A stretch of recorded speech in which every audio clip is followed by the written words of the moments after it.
গল্পটার নাম হচ্ছে আল মুতাকাল্লিমাতু বিল কোরআন, মানে যে নারী সবসময় শুধু কোরআন দিয়ে কথা বলে। আব্দুল্লাহ ইবনে মুবারক অনেক বড় মুহাদ্দিস, হজ করে ফিরতেছেন, হঠাৎ দেখেন এক বৃদ্ধা মহিলা, বয়স্ক মহিলা চাদর গায়ে দিয়ে শুয়ে আছে। তো এটা অনেক বড় একটা কনভারসেশন, আমি কনভারসেশনটা আপনাদেরকে শোনাই। উনি কাছে গেলে যে সালাম দিলেন, আসসালামু আলাইকুম রাহমাতুল্লাহ। সালামের উত্তরে বৃদ্ধা মহিলা স্বাভাবিকভাবে উত্তর না দিয়ে একটা কোরআনের আয়াত তেলাওয়াত করলেন। তেলাওয়াত করলেন সালামুন কাওলাম মির রাব্বির রহিম, মানে দয়াময় প্রতিপালক আল্লাহর পক্ষ থেকে তোমার প্রতিও সালাম। এটা একটা কোরআনের আয়াত, কিন্তু এটা দিয়ে উত্তর হয়ে যায় সালামের। কি বলেন? আচ্ছা গেল। এবার আব্দুল্লাহ ইবনে মুবারক জিজ্ঞেস করলেন, মাযা তাসনাঈনা ফি হাযাল মাকান, এখানে কি করেন আপনি, কি করতেছেন একা একা? এই প্রশ্নের উত্তরেও ভদ্রমহিলা একটা কোরআনের আয়াত তেলাওয়াত করে দিলেন। উনি তেলাওয়াত করলেন, ওয়ামাই ইউদ্লিল ফালা হাদিয়া লাহ, মানে আল্লাহ যার পথ ভুলায় দেয় তার পথ দেখানোর কেউ নেই। মানে বুঝাইতে চাইলেন আমি পথ হারাই ফেলছি। কি বুঝাইতে চাইলেন? পথ হারাই ফেলছে, মানে উনি এমন ভাবে কোরআনের আয়াত চুজ করে যাতে উত্তর হয়ে যায়। তো এবার উনি জিজ্ঞেস করলেন, আইনা তুরিদিন, তো পথ হারাই ফেলছেন তো বুঝলাম, আয়াত থেকে এটা বোঝা যায়, তো আপনি কোথায় যাচ্ছেন, ডেস্টিনেশন কোথায়? উনি আবার একটা আয়াত তেলাওয়াত করলেন, সুবহানাল্লাযী আসরা বিআবদিহি লাইলাম মিনাল মাসজিদিল হারামি ইলাল মাসজিদিল আকসা। রাসূল সাল্লাল্লাহু আলাইহি ওয়াসাল্লাম মেরাজের আগে যে ইসরা হয়েছিল, মসজিদুল হারাম থেকে মসজিদুল আকসায় রাসূল সাল্লাল্লাহু আলাইহি ওয়াসাল্লাম আল্লাহ নিয়েছিলেন, এটা তেলাওয়াত করলেন। তো বুঝাতে চাইলেন আমি আপনার মতো হজে আসছিলাম মসজিদুল হারামে আর যাচ্ছি মসজিদুল আকসা, মানে ফিলিস্তিন আমার বাড়ি। মসজিদুল আকসা কোন দেশে? দেশে ফিলিস্তিনে। আয়াত এমন ভাবে উনি পিক করেন যাতে করে উত্তর হয়ে যায়। উনি বোঝাতে চাইলেন আমিও হজ করতে এসেছিলাম, যাচ্ছি কোথায়? ফিলিস্তিন, মসজিদুল আকসা যে দেশে আছে। তো উনিও বুঝে গেলেন যে তাহলে আপনি মসজিদুল আকসায় যাচ্ছেন। এবার জিজ্ঞেস করলেন, আনতুম মুনযু কাম ফি হাযাল মাকান, তো এখানে একা একা পড়ে আছেন কয়দিন? আবার কোরআনের আয়াত, সালাসা লায়ালিন সাবিয়া, টানা 3 দিন 3 রাত এখানে আছে, এটা কোরআনের আয়াত। আবার জিজ্ঞেস করলেন উনি, মা আরা মাআকি তাআমান তাকুলিন, তো একা যে পড়ে আছেন আবার 3 দিন, তো আপনি খাচ্ছেন কি, বেঁচে আছেন কিভাবে? ভদ্রমহিলা আবার একটা আয়াত তেলাওয়াত করে দিলেন। তিনি পড়লেন, হুয়া ইউতঈমুনি ওয়া ইউসকিন, ইব্রাহিম আলাইহিস সালামের কথা, যে ওই আল্লাহ তাআলাই আমারে খাওয়ায়, আল্লাহই আমাকে পান করে। আল্লাহ তাআলা ব্যবস্থা করেছেন আবার। এইবার উনি অবাক হচ্ছেন, আমি এত বড় মুহাদ্দিস আব্দুল্লাহ ইবনে মুবারক, ইমাম বুখারীর উস্তাদ, আমি স্বাভাবিকভাবে কথা বলি আর যাই প্রশ্ন করি একটা আয়াত তেলাওয়াত করে দেয় আর ওটাতে উত্তর হয়ে যায়। কি মহিলার সন্ধান পেলাম? তো উনি বলতেছে, ফাবি আইয়ি শাইইন তাতাওয়াদ্দাইন, 3 দিন যে এখানে আছেন মরুভূমির বালুর মধ্যে, ওযু করেন কিভাবে?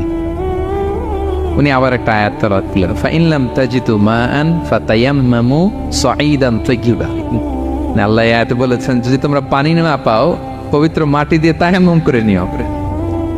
তো বুঝাতে চাইলেন পানি নাই তো কি হয়েছে, বালু তো চাই, তায়াম্মুম করে নাও। আল্লাহু আকবার। এবার উনি বললেন, ইন্না মাইয়া তাআমান আলা তাকুলিন, আমার ব্যাগে তো কিছু খাবার আছে, আপনি কিছু খাবেন? আবার কোরআনের আয়াত, সুম্মা আতিম্মুস সিয়ামা ইলাল লাইল, আল্লাহ এক আয়াতে বলেছেন তোমরা রোজা ফজর থেকে শুরু করে সন্ধ্যা পর্যন্ত পূর্ণ করো। তো বুঝালেন আমি রোজা রাখছি। কি বুঝালেন? রোজা রেখেছি। এবার উনি একটু মাসালা খাটাইতে চাইলেন, ভাবলেন যে বুড়ি তুমি আমার সাথে শুধু কোরআন দিয়ে উত্তর দিচ্ছ, দাঁড়াও তোমাকে আমি আটকাইতেছি। উনি মাসালা খাটাইলেন যে ফাকুলতু লাহা লাইসা হাদা শাহরু রমাদান, তো রোজা রাখছেন মানে এটা তো রমজান মাস না, হজ করে ফিরতেছে আমরা জিলহজ মাসের শেষের দিক, কিসের রোজা? ওই মহিলা আবার একটা আয়াত তেলাওয়াত করলেন যে ওমান তাতাওয়া খায়রান ফাইনাল্লাহা শাকিরুন আলিম, আমি রমজানের ফরজ রোজা তো রাখিনি, এখন আমি নফল রোজা রেখেছি। আয়াতের অর্থ হচ্ছে তোমরা নফল যা করো এগুলো প্রতিদান আল্লাহ তোমাদের বুঝিয়ে দেবে। রমজান না ঠিক আছে জিলহজ, কিন্তু আমি কি রোজা রেখেছি? নফল রোজা। এইবার উনি ধরছেন মাসালা, এবার বলতেছে উবি হালান আল ইফতার ফিস সাফার, সফরে তো রোজা ভাঙা যায়, রোজা তো ভাঙা যায়, খান একটু। এবার উনি কোরআন থেকে আবার তেলাওয়াত করলেন, ওয়া আনতা সুমু খায়রুল লাকুম ইন কুনতুম তা'লামুন, আল্লাহ যে আয়াতে বলেছেন যে সফরের রোজা ভাঙা জায়েজ আছে, ওই আয়াতের শেষে আবার আল্লাহ বলছেন যদি রাখো সব বেশি পাও। কেউ অসুস্থ হলে রোজা ভাঙবে, সফরের রোজা ভাঙবে। এই আয়াতের শেষে হচ্ছে ওয়া আনতা সুমু খায়রুল লাকুম ইন কুনতুম তা'লামুন, তবে রোজা যদি রাখো এটা ভালো যদি তোমরা বুঝতে। এবার উনি আর যাবে কোথায়? দিশেহারা হয়ে এবার জিজ্ঞেসই করে ফেলছে, লিমাদা লা তুকাল্লিমিনি মিসলা মা উকাল্লিমুকি। আচ্ছা মা, এবার বলেন, আমি আপনার সাথে যেভাবে কথা বলি আপনি এইভাবে কথা বলেন না কেন? কিছু জিজ্ঞেস করলে কোরআনের আয়াত বলেন কেন? আমি কথা বলতেছি, আপনি আমার সাথে এভাবে কথা বলেন। কিছু জিজ্ঞেস করলে কোরআনের আয়াত কেন? এইটার উত্তরে উনি আরেকটা কোরআনের আয়াত উনি পড়লেন, মা ইয়ালফিযু মিন কাউলিন ইল্লা লাদাইহি রাকীবুন আতীদ। আল্লাহ বলেছেন, তোমরা মুখ দিয়ে যাই বের করো, এটা লিখে রাখার জন্য দুই কাঁধে রাকীব আতীদ আছে, তুলে রাখে। তার মানে আমি যে তোমার সাথে কথা বলতেছি প্রত্যেকটাই তো রেকর্ডেড হয়, রেজিস্টার্ড হয়। সো এমন কিছু বলি যেটাতে সওয়াব হয়, যেটাতে ভুল না হয়। আল্লাহু আকবার, সুবহানাল্লাহ। কি নারী ছিল, কেমন নারী তিনি ছিলেন? এই পুরো ঘটনাটা শুনবেন? হ্যাঁ, শেষ করবো ঘটনাটা। আচ্ছা, উনি অবাক হলেন যে কি মহিলা, এরকম মহিয়সী গরিয়সী নারীও পৃথিবীতে আছে। তিনি বললেন, ঠিক আছে মা, আপনি যেহেতু পথ হারাই ফেলছেন, আমার ওটটাকে আমি নিয়ে আসি। ফাহাল্লাকা আন আহমিলুকি আলা নাফাতি হাদিহি ফাতুদরিকিল কাফেলা। আমার ওটটা নিয়ে আসি, ওটে বসেন, আমি আপনাকে এগিয়ে দিয়ে কাফেলাতে যুক্ত করে দেই। আপনি কি রাজি আমার ওটে বসবেন? আবার কোরআনের আয়াত, ওমা তাফআলু মিন খাইরিন ফাইনাল্লাহা বিহি আলিম। তোমরা যত ভালো কাজ করো আল্লাহ সেটা জানেন, মানে তোমার এই ভালো কাজ আল্লাহ জানেন, আল্লাহ এর প্রতিদান দিবেন। কলা ফানাফতু নাকাতি, আমি ওট বসালাম এবং বললাম ওঠেন। উনি যখন উঠতেছে আমি এভাবে তাকায় আছি, তা আমি যে তাকায় আছি উনি একটা আয়াত তেলাওয়াত করলেন যে কুল্লিল মুমিনিনা ইয়াগুদ্দু মিন আবসারিহিম। এর অর্থ হচ্ছে, নবী হে, মুমিনদেরকে বলুন তারা যেন পরনারী দেখে তাকায় না থাকে, চোখ যেন নিচে রাখে, তারা যেন চক্ষু অবনমিত করে। মানে বুঝাতে চাইলেন যে আমি তো বেগানা নারী, পরনারী, তা আমি ওটে উঠতেছি, আপনি তাকায়। সে হয়তো তাকায় আছে যে বৃদ্ধা মহিলা উঠতে যদি কষ্ট হয় পড়ে যায়, তো উনি যখন দেখতেছেন তাকায় আছে, উনি বলতেছে ফুল্লিল মুমিনিনা ইয়াগুদ্দু মিন আবসারিহিম। নবী হে, বলুন বিশ্বাসীদের তারা যেন চোখ নিচের দিকে করে রাখে। তো উনি লজ্জা পেয়ে গেলেন। ফাকাদাতু বাসারি, আমি লজ্জায় চোখ নামালাম। এরপর আমি বললাম ইরকাবি ওয়াকাদ আকালতা নাকাতে, ওঠেন। আমি এবার ওটের রশি ধরে টানতে আরম্ভ করলেন। ভদ্র মহিলা উঠেই আবার কোরআনের আয়াত পড়লেন, যেটা আমরা গাড়িতে বা কোনো বাহনে উঠলে পড়ে। তিনি পড়তে আরম্ভ করলেন, সুবহানাল্লাযী সাখখারা লানা হাযা ওয়া মা কুন্না লাহু মুকরিনিন ওয়া ইন্না ইলা রাব্বিনা লামুনকালিবুন। প্রশংসা সে আল্লাহ, যে আল্লাহ এই বাহনকে আমাদের জন্য বশীভূত করে দিয়েছেন। তিনি বশীভূত না করলে আমরা তো এটাকে বশীভূত করতে পারতাম না। আপনারা যখন গাড়ি স্টার্ট দিবেন এই দোয়াটা পড়েন তো আপনারা? গাড়ি স্টার্ট দিলে, বিমানে উঠলে, ঘোড়ায় উঠলে, যে কোনো বাহনে উঠলে এটা পড়তে হয়, কোরআনের আয়াত। তো এই বললেন, আমি এবার উঠলাম, ওটের জিমাম ধরে টানতে লাগলাম না, আর একটু হই হই শব্দে ওট চালাতে লাগলাম যাতে করে তাড়াতাড়ি যাওয়া যায়। উনি কোরআনের আয়াত বললেন, ওয়াকসিদ ফি মাশিক ওয়াগদুদ মিন সাওতিক। কোরআনের আয়াত মানে তোমার চলার ক্ষেত্রে তুমি মধ্যম পন্থা অবলম্বন করো, আর গলার সাউন্ডটা আর একটু ছোট করো। এটা কিন্তু লোকমান হাকিম তার ছেলেকে বলেছিলেন যে বাবা, তুমি যখন হাঁটবে মধ্যম পন্থায় হাঁটবে, আর শাউট করবে না, নয়েজ করবে, কণ্ঠটাকে নিচু করবে। এই আয়াতটা উনি পড়ে দিলাম। মানে বুঝাতে চাইলেন আপনি হাজি মানুষ, ফস করে আসছেন, এইভাবে যাচ্ছেন কেন? আপনি স্লোলি যান। ফাজাআলতু আমশি রুয়াইদান ওয়া আতারান্নামু বিশ-শা'র। এরপর আমি আস্তে আস্তে যেতে লাগলাম আর কবিতা আবৃত্তি করতে লাগলাম। আরবদের অভ্যাস ছিল, তারা শত শত লাইন কবিতা মুখস্থ পারত। দিনকে দিন মরুভূমিতে চড়তো আর কবিতা পড়তে। তা আমি কবিতা গুনগুন করে কবিতা পড়তেছি আর যাচ্ছি। এই মহিলা পিছন থেকে আয়াত তেলাওয়াত করলেন আবার, ফাকরাউ মা তায়াসসারা মিনাল কুরআন। মানে কোরআনের যেখান দিয়ে সহজ লাগে ওইখান দিয়ে পড়েন। মানে বুঝাতে চাইলেন কবিতা বললে কি লাভ, আপনি কোরআন পড়েন। উনি আবার লজ্জা পেয়ে কোরআন পড়তে আরম্ভ করলেন। এবার যেতে যেতে যে কাফেলা থেকে উনি মিসিং, যে ক্যারাভেন থেকে মিসিং, ওই ক্যারাভেনের সাথে যুক্ত হলেন। এবার জিজ্ঞেস করলেন যে হাদিহিল কাফেলা মান লাকি ফিহা, এই তো আপনার কাফেলা, এখানে কে আছে আপনার? কেউ আছে? আবার কোরআনের আয়াত, আল মাল ওয়াল বানুনা জিনাতুল হায়াতিদ দুনিয়া, অর্থাৎ সম্পদ, সন্তান, এগুলো আল্লাহর দেয়া নেয়ামত। এটা দিয়ে বুঝাতে চাইলেন হ্যাঁ আমার কিছু সন্তানাদি আছে। উনি বুঝতে পারলেন, ফাআলিমতু আন্নাল্লাহা আওলাদান ফিহা, আমি বুঝলাম যে ওনার সন্তান-সন্ততি এখানে আছে। এবার একটা চান্স পেয়ে গেছে আব্দুল্লাহ ইবনে মুবারক। কি পেয়ে গেছে? উনি মনে মনে ভাবলেন ওনার ছেলেদের নাম কি, এটা জিজ্ঞেস করি, তাইলে তার উত্তর দিতে পারবে না। সুন্দর না প্রশ্নটা?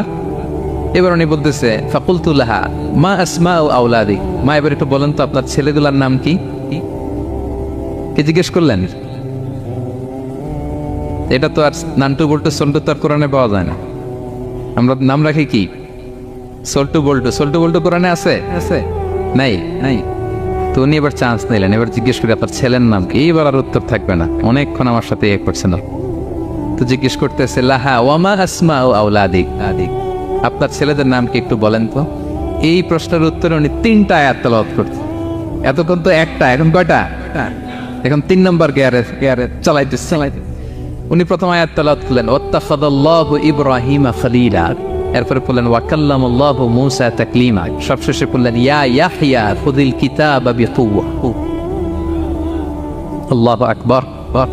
আমি ইব্রাহিমকে খলিল হিসেবে নিয়েছি, মুসাকে কালিমুল্লাহ বানিয়েছি, এবং ইয়াহিয়াকে বলেছি হে ইয়াহিয়া তুমি তাওরাত কিতাবকে শক্ত করে ধরো। তার মানে বুঝাতে চাইলেন আমার বড় ছেলের নাম ইব্রাহিম, পরের ছেলের নাম মুসা, ছোট ছেলের নাম ইয়াহিয়া। সুবহানাল্লাহ পড়বেন না? কি নারী ছিলেন। কোরআনের বাইরে যেন যাওয়া না লাগে, কোরআন থেকে ছেলেদের নাম চুজ করে রাখছেন। ছেলেদেরকে ডাকলে এই নামেই ডাকেন। এরপর ছেলেদেরকে ডাকলেন কোরআনের আয়াত পড়ে ফাবআসু আহাদাকুম বিওয়ারিকিকুম হাযিহি ইলাল মাদিনাতি ফালইয়ানজুর আইয়ুহা আসকা তুআমান ফালইয়াতিকুম বিরিজকিম মিন। এটা সূরা কাহফের একটা আয়াত। গুহাবাসী 7 জন যুবক যখন ঘুমিয়ে পড়েছিল, 309 বছর পরে যখন জেগেছিল, একজনকে টাকা দিয়ে বলেছিল যাও তুমি কিছু খাবার নিয়ে আসো। এই আয়াত বুঝাইয়া তিনি ছেলেদের বুঝাইলেন যে মেহমান আসছে, কিছু নিয়ে আসো খাবার, ওনারা খাওয়াইতে হবে। উনি অনেক হেল্প করছে আমাকে। তো ছেলেরা খাবার নিয়ে আসলো। খাবার দেওয়ার পরে মহিলা আবার কোরআনের আয়াত কুলু ওয়াশরাবু হানিআম বিমা আসলাফতুম ফিল আইয়ামিল খালিয়া। এটা আসলে আল্লাহ তাআলা জান্নাতীদেরকে বলবেন। আমরা যখন জান্নাতে ঢুকবো আল্লাহ বলবে কুলু ওয়াশরাবু হানিআম বিমা আসলাফতুম ফিল আইয়ামিল খালিয়া। এই দুনিয়াতে এত জুলুম নির্যাতনের শিকার হয়েছে, এত নেক কাজ করেছো, প্রতিদান হিসেবে আজকে জান্নাতের এই নাজ নেয়ামত ভোগ করো। বৃদ্ধ মহিলা এই আয়াতটা বললেন, তার মানে মরুভূমিতে অনেক কষ্ট করেছেন আপনি আমার জন্য, এখন আপনি আমার পক্ষ থেকে এই হসপিটালিটি রিসেপশন এই আপ্যায়ন গ্রহণ করুন। এবার উনি বলতে আরম্ভ করলেন, ছেলেদেরকে বললেন কুলতু আল আনা তুআমাকুম আলাইয়া হারাম। এই ছেলেরা এই খাবার আমার জন্য হারাম, হাত্তা তুখবিরুনি বিআমরিহা, যতক্ষণ না এই মহিলাকে এর হিস্ট্রি যতক্ষণ না আমার না বলো। আগে বলে এই ভদ্র মহিলা কে, কি তার ঘটনা। যতই দেখছি অবাক হচ্ছি, যতই শুনছি অবাক হচ্ছি। কে সে? যাই বলি শুধু কোরআন দিয়ে বলে, ঘটনাটা কি?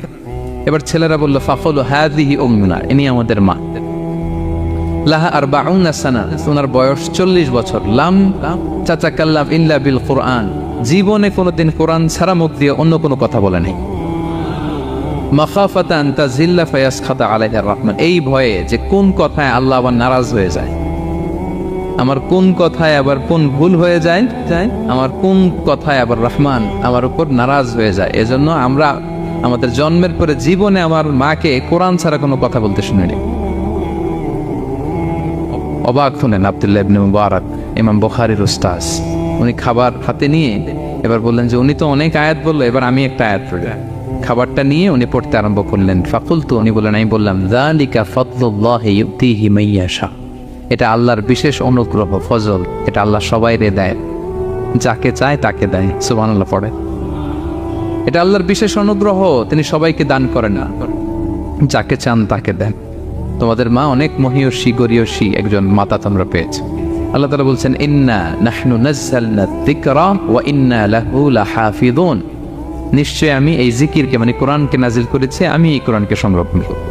তাহলে কোরআনের একটা নাম পেলাম আল কিতাব, একটা নাম পেলাম আল ফুরকান, একটা নাম পেলাম কি জিকির। এরকম অনেকগুলো নাম কোরআনের আছে। শুনেছি শুধু আমি সূরাতুল হাশরের 21 নম্বর আয়াত তেলাওয়াত করেছি। এখানে আল্লাহ তাআলা ইরশাদ করছেন যে এই কোরআনকে যদি আমি পাহাড়ের উপর নাজিল করতাম, লাউ আনসালনা হাযাল কুরআনা আলা জাবালিন লারাআইতাহু খাশিআম মুতাসাদ্দিআম মিন খাশিয়াতিল্লাহ। নবী হে, কোরআনকে যদি আমি পাহাড়ের উপর নাজিল করতাম, আপনি দেখতেন আল্লাহর ভয়ে এই পাহাড় ভেঙে চুরে খান হয়ে যেত। এটা এত গরু ভার একটা বাণী কোরআন আল কারীম, পাহাড় ভেঙে যেত। পাহাড় কি চারটেখানে কথা? সুবিশাল পাহাড় আল্লাহ তাআলা পৃথিবীতে সৃষ্টি করে রেখেছেন। আপনারা আলাস্কা পর্বতমালার নাম শুনেছেন? Alaska range, located in USA. যুক্তরাষ্ট্রে একটা মাউন্টেন রেঞ্জ আছে, এটা 600 মাইল লম্বা। কয়শো মাইল? পুরোটাই পাহাড়। এটার নাম হচ্ছে আলাস্কা মাউন্টেন রেঞ্জ। ইউরোপে একটা মাউন্টেন রেঞ্জ আছে, এটার নাম হচ্ছে আল্পস মাউন্টেন রেঞ্জ, এটা 750 মাইল লম্বা। নেপালে একটা পাহাড় আছে, এটার নাম মাউন্ট এভারেস্ট, এটা 8829 মিটার উঁচু। আল্লাহ বলেন এই বিশাল বিশাল পাহাড় আরব বিশ্বে অনেক বড় পাহাড় আছে, তুর পাহাড়ের চূড়ায় আমি উঠেছিলাম, আরব বিশ্বের সবচেয়ে বড় পাহাড়, মাউন্টেন রেঞ্জ। আল্লাহ বলেন এই কোরআনকে যদি আমি তোমাদের উপর নাজিল না করে পাহাড়ের উপর নাজিল করতাম, আলাস্কার উপর নাজিল করতাম, আল্পস পর্বতমালায় নাজিল করতাম, তুর পাহাড়ে যদি নাজিল করতাম, মাউন্ট এভারেস্টের উপর যদি নাজিল করতাম, তাহলে নবী হ্যাঁ আপনি দেখতেন আল্লাহর ভয়ে এই পাহাড়গুলো ভেঙে চূর্ণ বিচূর্ণ হয়ে যেত।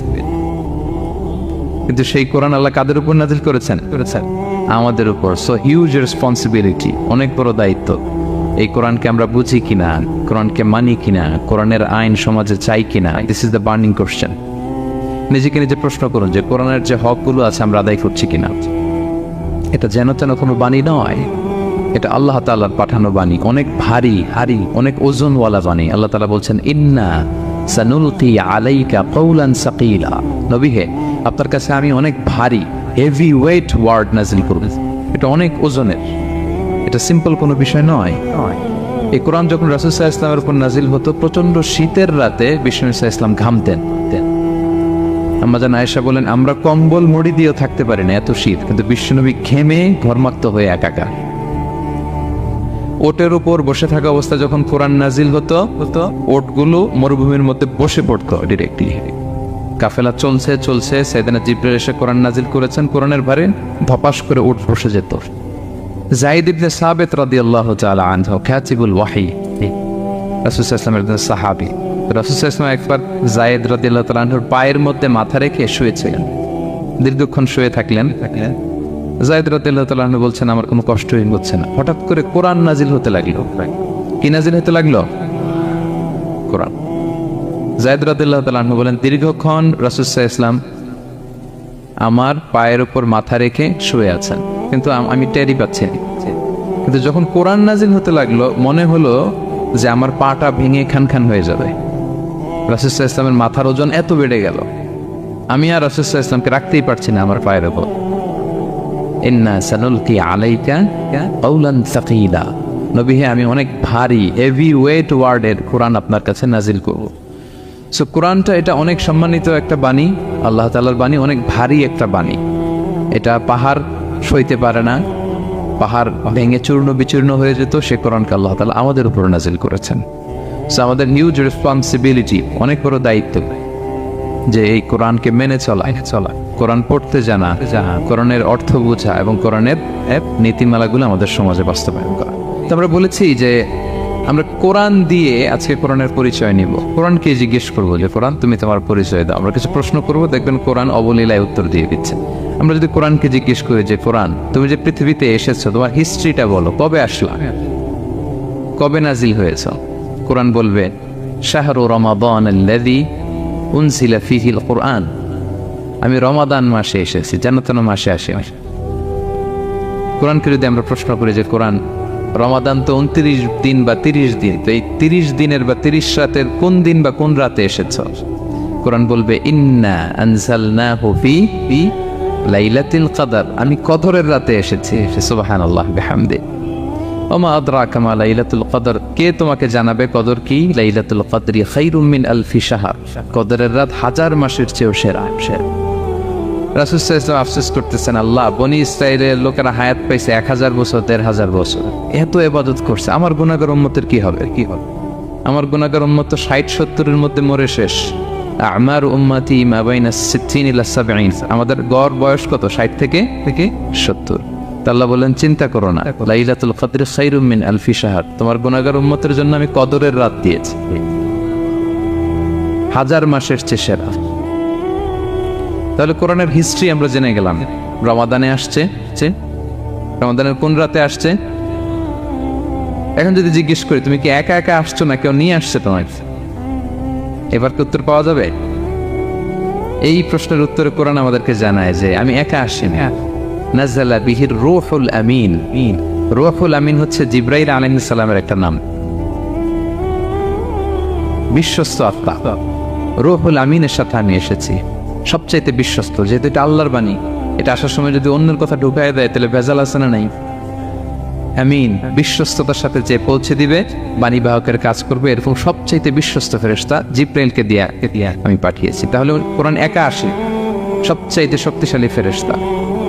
জিবরাইল ইসলামের লাহু সিত্তুমিআতু জানাত, 600 পাখা, 600 পাখা। সব নবীদের কাছে এসেছেন ওহী নিয়ে, এরকম একজন ফেরেশতা দিয়ে কোরআনকে পাঠানো হয়েছে। এবার যদি জিজ্ঞেস করি যে কোন ভাষায় তোমাকে নাজিল করা হয়েছে বলো, আছে এটা কোরআনে? কোরআন আমাদেরকে জানাচ্ছে ইন্না আনসালনাহু কুরআনান আরাবিয়ান লাআল্লাকুম তাআকিলুন, নিশ্চয় আমি কোরআনকে আরবি ভাষায় নাজিল করেছি যাতে তোমরা বোঝো। সুস্পষ্ট আরবি ভাষায় এই কোরআনকে আল্লাহ তাআলা নাজিল করেছেন। তাহলে হিস্ট্রি আমরা জানতেছি ধীরে ধীরে, না? রমাদানে আসলো, কদরে আসলো, একা আসে নাই, জিবরাইল ইসলামের সাথে আসলো, আরবি ভাষায় নাজিল হলো। এবার যদি জিজ্ঞেস করি যে তুমি যে আসলা, তোমাকে যে আমাদের তেলাওয়াত করতে হবে, তো এই তেলাওয়াত করার গাইডলাইনটা কি, কিভাবে তেলাওয়াত করব, তেলাওয়াত করার সিস্টেমটা কি, এটা যদি আমাদেরকে একটু বলতে। তো কোরআন এই প্রশ্নের উত্তরে প্রথমে আমাদেরকে বলে যে আমাকে যদি আবৃত্তি করতে চাও, তেলাওয়াত করতে চাও, প্রথম গাইডলাইন হচ্ছে লা ইয়ামাসসুহু ইল্লাল মুতাহহারুন। এর অর্থ হচ্ছে পবিত্র ছাড়া কেউ এই কোরআনকে স্পর্শ করতে পারে না। যদিও এটা দিয়ে লাউহে মাহফুজের কথা বলা হয়েছে, ফেরেশতাদের কথা, কিন্তু বিষ্ণু বলেছেন লা ইয়ামাসসুহু ইল্লা তাহির, পবিত্রতা ছাড়া কোরআন ধরা যায় না। তাহলে কোরআন তেলাওয়াতের প্রথম গাইডলাইন কি? পবিত্রতা, ওযু করতে হবে। ডোন্ট টাচ মি উইদাউট অ্যাবলুশন, কোরআন আপনাকে অর্ডার করবে ওযু ছাড়া আমাকে টাচ করা যাবে না। আচ্ছা, ওযু করলেন, তারপরে কি শুরু করে দিতে পারবেন? না, কোরআন বলে ফাইদা ক্বারাতাল কুরআনা ফাস্তাইদ বিল্লাহি মিনাশ শাইতানির রাজিম। কোরআন পড়ার আগে তোমার যে সুস্পষ্ট দুশমন ওই শয়তানের ব্যাপারে আল্লাহর কাছে পানাহ চেয়ে নাও, মানে পড়ো আউযু বিল্লাহি মিনাশ শাইতানির রাজিম বিসমিল্লাহির রহমানির রহিম।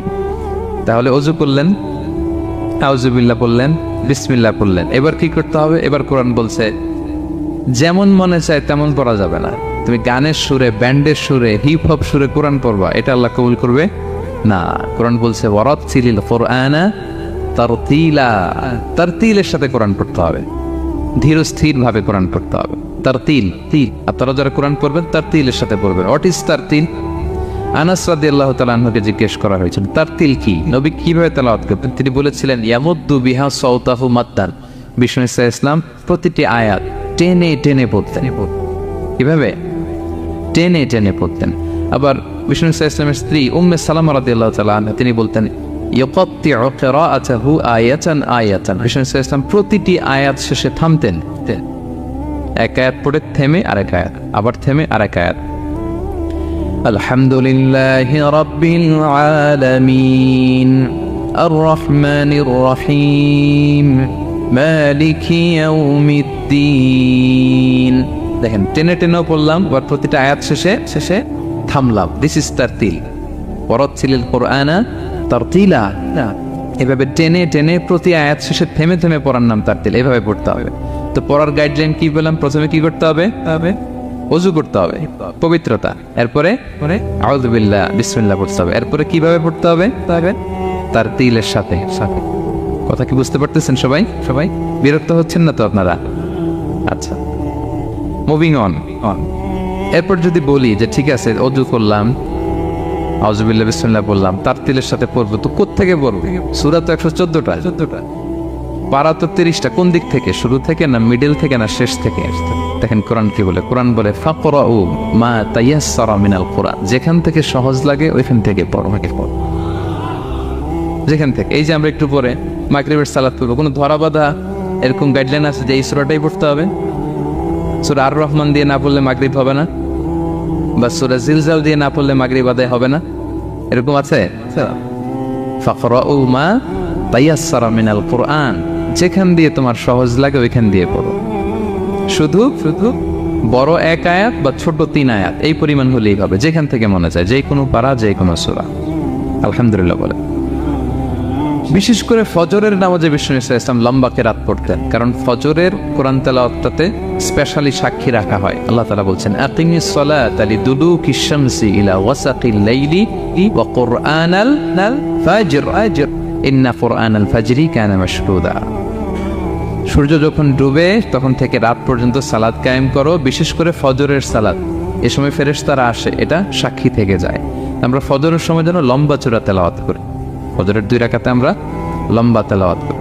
এবার কোরআনকে যদি জিজ্ঞেস করি যে কোরআন তোমার পৃথিবীতে যে এসছো, তোমার অবজেক্টিভটা কি, নাজিলের উদ্দেশ্য কি উদ্দেশ্যে আল্লাহ তাআলা পাঠিয়েছেন, কোরআন আমাদেরকে জানাচ্ছে আলিফ লাম র কিতাবুন আনজালনাহু ইলাইকা লিতুখরিজান নাসা মিনাল যুলুমাতি ইলান নূর। এই কোরআনকে আমি নাজিল করেছি যাতে অন্ধকারাচ্ছন্ন মানুষগুলোকে নবী হে আপনি আলোর দিকে নিয়ে যেতে পারেন। I have revealed this holy book to you in order to lead the mankind out of darkness into the light. কোরআন আমাদেরকে আলোর দিকে নেয়। কিসের দিকে নেয়? আলোর পথ দেখায়, মুক্তির পথ দেখায়। তো মুক্তির জন্য আমি এই কোরআনকে পাঠিয়েছি।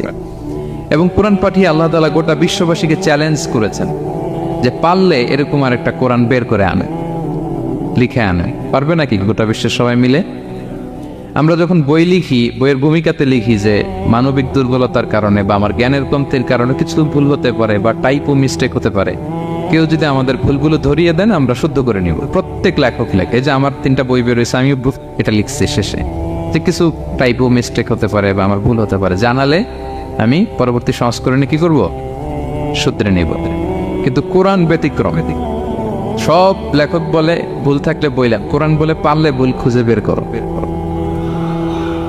কোরআন শুরুতেই বলতেছে যালিকাল কিতাব লা রাইবা ফি, this is the book, the most authentic and original book in the world, whereof there is no doubt in it. এর মধ্যে কোনো সন্দেহের অবকাশ নাই। পারলে ভুল খুঁজে বের করে দেখাও। তার মানে গোটা বিশ্ববাসীকে আল্লাহ তাআলা চ্যালেঞ্জ ছুড়ে দিয়েছেন। চ্যালেঞ্জ দিয়ে বলেছেন ওয়া ইন কুনতুম ফি রাইবিম মিম্মা নাযালনা আলা আবদিনা ফাতু বিসূরাতিন মিন মিথলি ওয়াদউ শুহাদাআকুম মিন দুনিল্লাহি ইন কুনতুম সাদিকিন। যদি মনে করো যে কোরআন বিশ্বনবী বানিয়েছে, যদি সন্দেহ করো আমার বান্দা মুহাম্মদের উপর যে কোরআন নাজিল করেছে এটা যদি তার বানানো মনে করো, পারলে আরেকটা বানিয়ে নিয়ে আসো। পারে নাই। পৃথিবীর সবচাইতে বড় বড় সাহিত্যিক পণ্ডিত ছিল তখনকার সময়ে মক্কায়, পারে নাই তারা অনেক চেষ্টা করে যেই কথা বলছে এটা কোরআনের পক্ষেই চলে আসছে। একজন অনেক ট্রাই করতেছে যে কোরআনের সবচেয়ে ছোট সূরার মতো একটা লাইন সে বানাতে পারে কিনা। সবচেয়ে ছোট সূরা কোনটা? কাউসার। তো সে পড়তেছে ইন্না আ'তাইনা কাল কাউসার ফাসাল্লি লিরাব্বিকা ওয়ানহার ইন্না শানিআকা ওয়াল আবতার। এরপরে মিলায় এক লাইন বানাইছে যে লাইসা হাযা মিন কালামিল বাশার। অর্থ হয়ে গেছে অন্যরকম। এটার অর্থ হচ্ছে এটা কোনো মানুষের কথা নয়।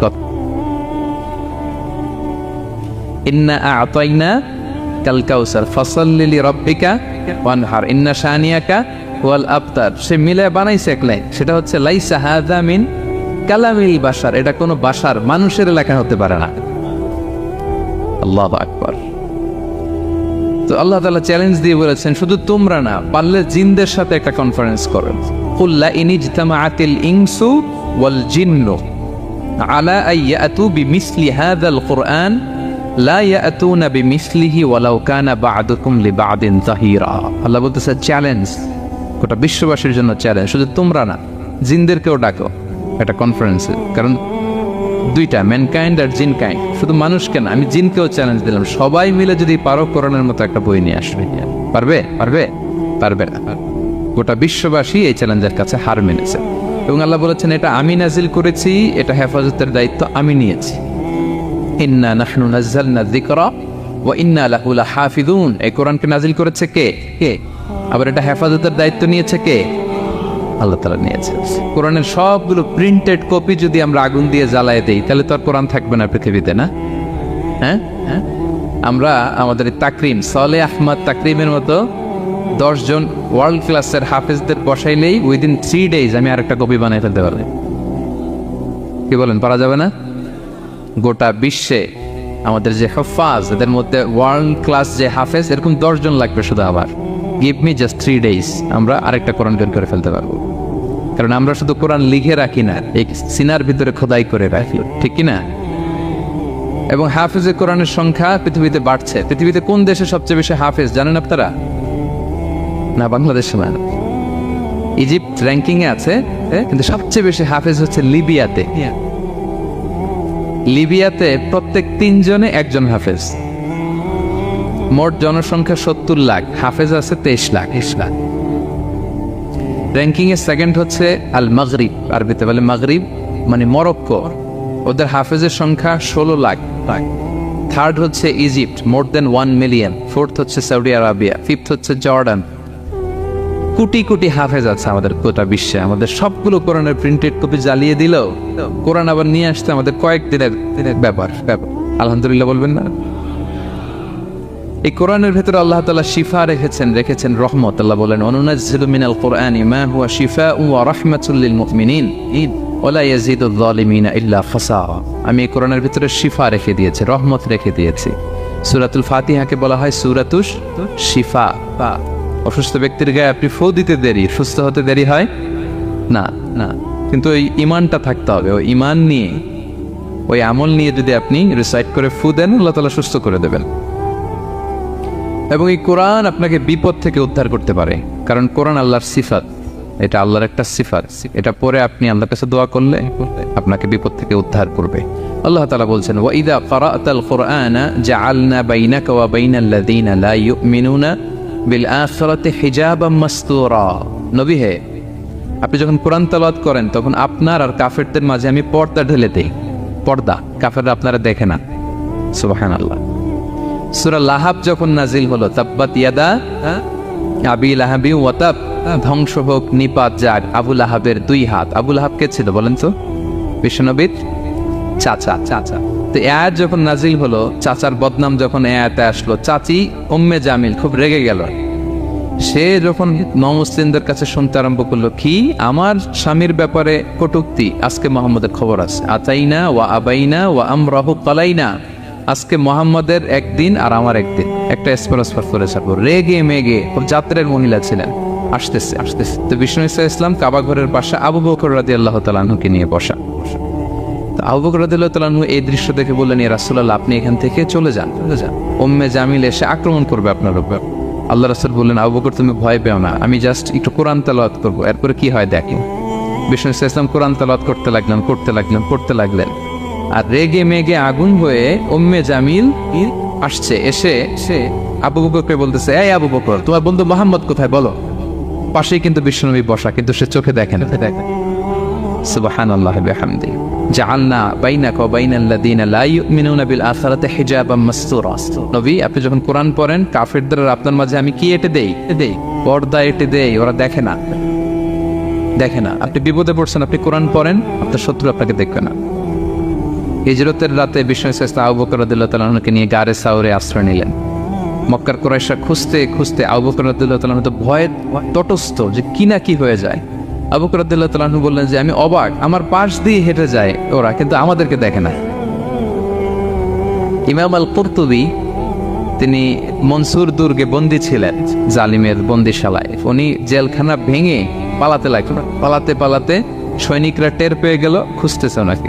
খুঁজতে ধরার জন্য উনি এক পাহাড়ের চিপায় যে আশ্রয় নিলেন আর সূরা ইয়াসিন তেলাওয়াত করতে লাগলেন। তো ওরা খুঁজতে পায় না, কিন্তু উনি পাশেই, সেই চোখে দেখে না।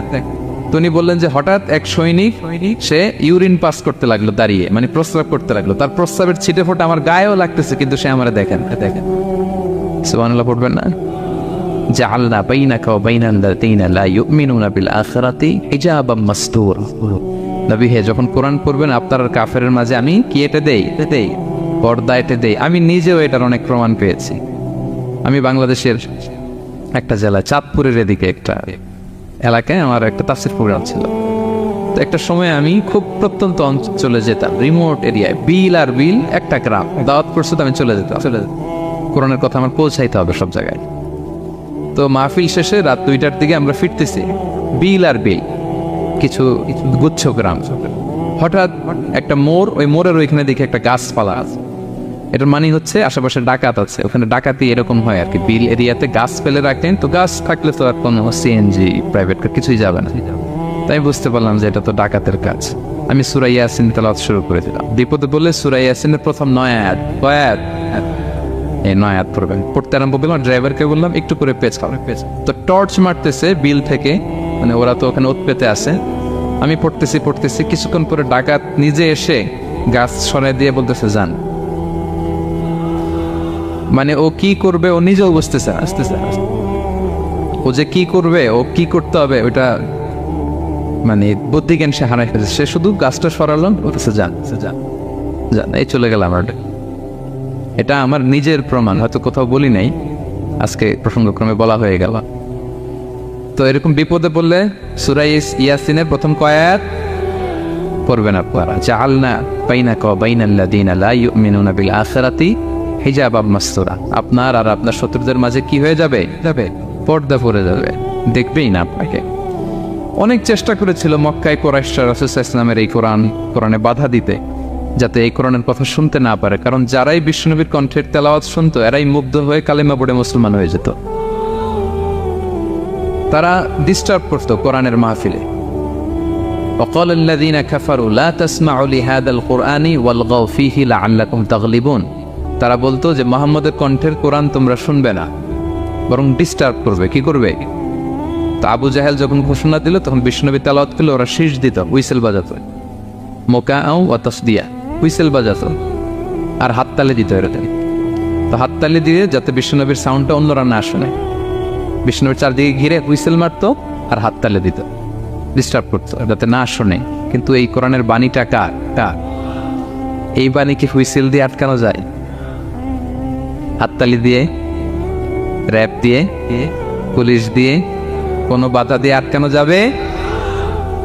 যাবে না। পৃথিবীর কোনো শক্তি দিয়ে এটাকে আটকানো যায় না, এটা তো আল্লাহর বাণী। তো বিশ্বনবী সাল্লাল্লাহু আলাইহি ওয়াসাল্লাম কোরআনের কথা যখন শোনাতেন, বিশ্বনবীর কণ্ঠের তেলাওয়াত শুনেই অনেকে কালিমা পড়ে মুসলমান হয়ে যেত। তা আবু জাহেল কোনো দিশা না পেয়ে পরে মক্কার যে পার্লামেন্ট দারুন নদওয়াতে বিল উত্থাপন করলো যে আজকে থেকে মুহাম্মদের কণ্ঠের তেলাওয়াত কেউ শুনতে পারবে না, কেউ শুনতে পারবে না। তো মজার ব্যাপার হচ্ছে সবাইকে না করে লুকায় লুকায় সে নিজেই শুনতে যায়। কারণ সে তো আরব হওয়ার ফলে কোরআনের যে ভাষা শৈলী, যে প্রাঞ্জল বাক্য বিন্যাস, শব্দের বুনন, এটা শুনে সে অবাক হয়ে যায় যে এত সুন্দর বাক্য বিন্যাস কিভাবে হতে পারে। তো সবাইকে দিনের বেলা নিষেধ করে, রাত্রিবেলা বিশ্বনবী সাল্লাল্লাহু আলাইহি ওয়াসাল্লাম রিভাইজ করতেন, লুকায় লুকায় ওনার ঘরের পিছনে যেয়ে শুনতো। শুধু সেই না, তার ডান হাত বা হাত ওয়ালিদ ইবনে মুগীরা, উতবা ইবনে মুগীরা, শাইবা ইবনে মুগীরা, ওয়ালিদ ইবনে মুগীরা, এরা সবাই কি করতো? লুকিয়ে লুকিয়ে কোরআন শুনতো। পরে বিশ্বনবী যখন ঘুমের প্রস্তুতি নিতেন সব ফিরে আসতো, ফিরে আসার সময় সবার দেখা হয়ে যেত। তারা লজ্জিত হতো, সবাই বলতো আবু জাহেল ঘটনা কি? দিনের বেলা তুমি শুনতে নিষেধ করো, রাতে তো তুমিই চলে আসো। তো সে বললো আজকে কঠিন দারুন নাদওয়ার পার্লামেন্টে বিল পাস করবো, যে এমনটা করবে এই শাস্তি মাথার চুল কামিয়ে মক্কার বাজারে ঘুরানো হবে। তো এই বিল যেদিন পাশ হয়েছে আবু জাহেল ওই দিন নিশ্চিত ভাবতেছে আজকে যে বিল পাস করছে কেউ তো যাবে না, আমি একটু যাই। মানে আজকে যে কঠিন শাস্তির ঘোষণা দিছি, আজকে কেউ এই স্পর্ধা দেখাবে না। মুহাম্মদ তো তেলাওয়াত শুরু করে দিয়েছে, কি যে মধুর বাণী, যাই একটু শুনে আসি। ওয়ালিদ ইবনে মুগীরারও একই প্ল্যান যে আজকে আবু জাহেল যে টাইট দিছে কেউ যাবে না, আমি একটু যাই। তো এইভাবে সবাই লুকিয়ে লুকিয়ে বিষ্ণুনবীর ওখানে যায় হাজির, মন্ত্রমুগ্ধ তেলাওয়াত শুনছে। বিষ্ণুনবীর তেলাওয়াত শেষ, ফিরে যখন আসতেছে, ফিরে আসার রাস্তায় আবার দেখা হয়ে গেছে। তো এইভাবে তারা কোরআনকে বাধা দিতে যেয়ে বারবার নিজেরা লজ্জিত হতো। এবং হজের মৌসুমে যখন ভিন দেশ থেকে লোকেরা আসতো, মক্কার যে এন্ট্রিগুলো আছে আবু জাহেল লোক বসিয়ে রাখতো, বলতো যে সবাইকে বলবা এখানে একটা উন্মাদ লোক আছে, বীর বীর করে কি যেন বলে, নাম তার মুহাম্মদ। তোমরা হজ করতে আসো, হজ করো, জমজমের পানি খাও, সাফা মারওয়ায় দৌড়াও, কিন্তু এই মুহাম্মদের কাছেও যাওয়া, গেলেই পাগল হয়ে যাওয়া। মানুষের একটা অভ্যাস আছে, আল ইনসানু হারিসুন আলা মা মুনিয়া, মানুষের যেটা করতে না বলা হয় বেশি, মানুষ এটা করে বেশি। তো রাসূল সাল্লাল্লাহু মুহাম্মদের কথা কিন্তু ভিনদেশীরা জানতোই না। মুহাম্মদের কাছে যেও না যখন বলছে, সবাই মনে মনে প্ল্যান করে নিছে, আর যাই করি আর না করি মুহাম্মদের দেখে যেতে হবে। তো এরা হস্টস করে সবাই খুঁজতো, হু ইজ দিস মুহাম্মদ, কে এই মুহাম্মদ? রাসূল সাল্লাল্লাহু আলাইহি ওয়াসাল্লামের কাছে আসতো। রাসূল সাল্লাল্লাহু আলাইহি ওয়াসাল্লামের তেলাওয়াত তো অনেক দূরে, চেহারা দেখে অনেকে কালিমা পড়ে মুসলমান হয়ে যেত। এত নুরানি চেহারা বিশ্বনবী ছিল, এত সুন্দর তেলাওয়াত ছিল। প্রিয় ভাইরা, সেই কোরআনকে আল্লাহ তাআলা বলছেন যে পাহাড়ের উপর যদি নাজিল করতাম, পাহাড় ভেঙে কি হতো? চুরমার হয়ে যেত। পাহাড়ের উপর নাজিল না করে কার উপর নাজিল করছে? আমাদের উপর নাজিল করছে। আমাদের হিউজ রেসপন্সিবিলিটি, এই কোরআনকে আমাদের বুঝতে হবে, জানতে হবে। কোরআন শুদ্ধভাবে পড়ার প্রচেষ্টা চালাবেন তো, রেগুলার কোরআনের অর্থ বুঝবেন তো, কোরআনের মাহফিলগুলোতে আসবেন তো, কোরআনের পক্ষে থাকবেন তো সবাই।